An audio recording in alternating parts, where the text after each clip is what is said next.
He survives on birds. In the land of Israel, during a fierce drought and under a hostile king, a lone prophet stands against famine and idolatry. This is the true account of how God provides through ravens and a poor widow. Elijah is a prophet who speaks God's word to kings and people.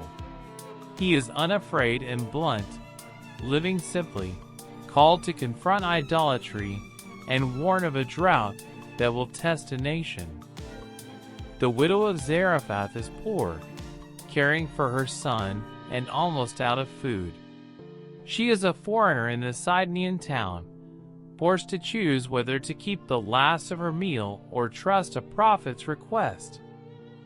When the drought begins, God speaks to Elijah and tells him to hide by the brook of Cherith away from the people and the king. The command is both protection and preparation for a harsh season of testing. Elijah stays at the brook, and ravens bring him food each morning and evening.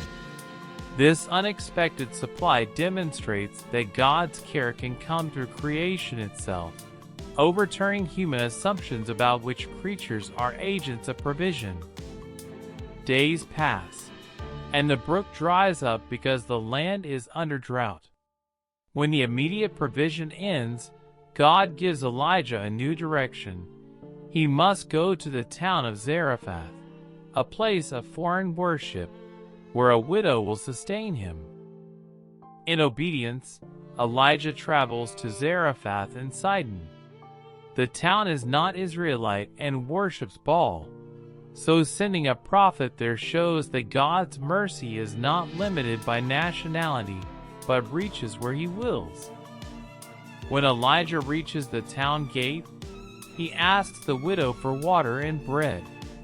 She is stunned by the stranger's request, for she only has a handful of flour and a little oil left to feed her son before they die.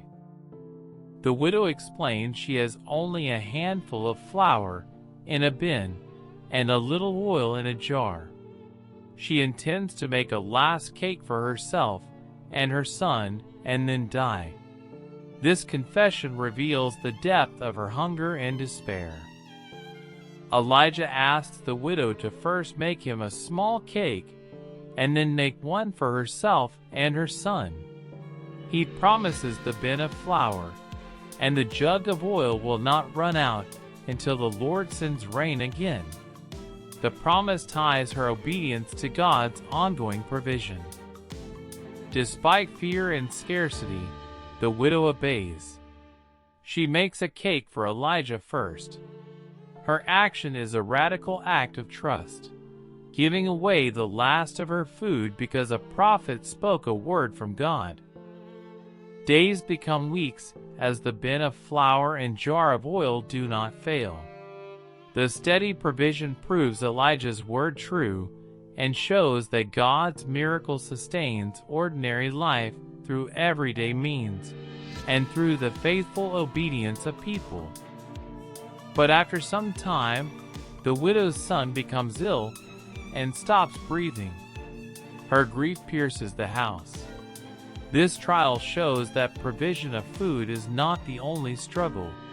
Life and death still test faith in the midst of blessing.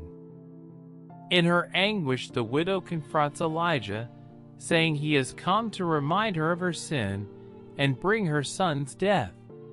Her accusation reveals how people sometimes read suffering as punishment despite past blessing.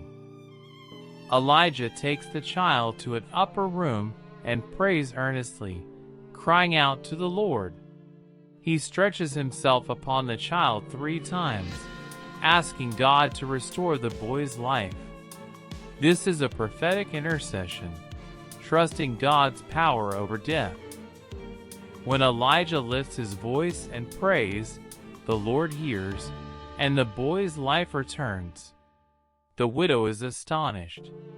The miracle confirms that God's provision includes life itself and vindicates Elijah's role as God's prophet. As the boy revives, the widow declares her faith, acknowledging Elijah as a man of God and recognizing the Lord's power. Her confession shows how God's mercy can transform fear into faith and foreign hearts toward the living God. As weeks turn to months, this household becomes a sign. God feeds those who trust Him, sometimes through unlikely servants and unlikely places. The story challenges ideas about who is in the covenant and how God chooses to act in history. In this chapter, God teaches that provision comes from His mercy, not from human strength. He feeds a prophet by ravens and sustains a foreign widow and her son, showing that His care crosses boundaries and restores life. If this story moved you, like the video, subscribe to the channel, and tap the bell so you do not miss the next one.